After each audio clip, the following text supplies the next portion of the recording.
This report I received today is a monumental document in more ways than one.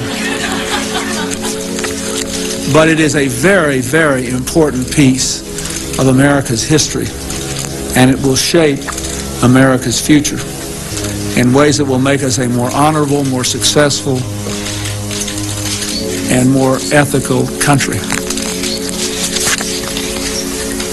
What this committee learned, I would like to review today with a little more detail than Dr. Faden said, because I think it must be engraved on our national memory. Thousands of government-sponsored experiments did take place at hospitals, universities, and military bases around our nation. The goal was to understand the effects of radiation exposure on the human body.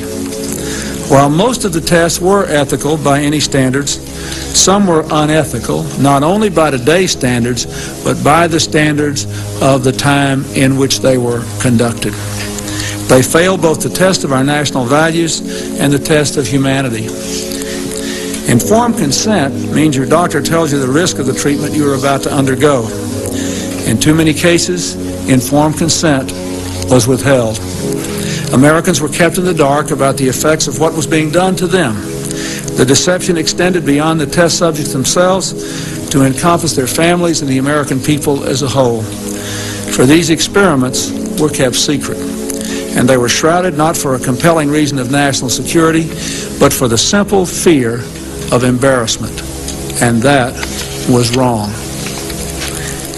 So today, on behalf of another generation of American leaders and another generation of American citizens, the United States of America offers a sincere apology to those of our citizens who were subjected to these experiments, to their families, and to their communities. When the government does wrong, we have a moral responsibility to admit it.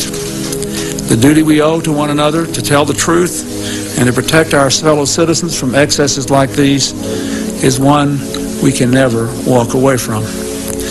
Our government failed in that duty, and it offers an apology to the survivors and their families, and to all the American people who must be able to rely upon the United States to keep its word, to tell the truth, and to do the right thing.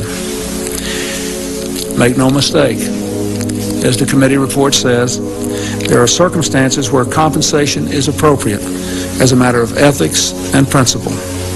I am committed to seeing to it that the United States of America lives up to its responsibility. Our greatness is measured not only in how we so frequently do right, but also how we act when we know we've done the wrong thing, how we confront our mistakes, make our apologies, and take action.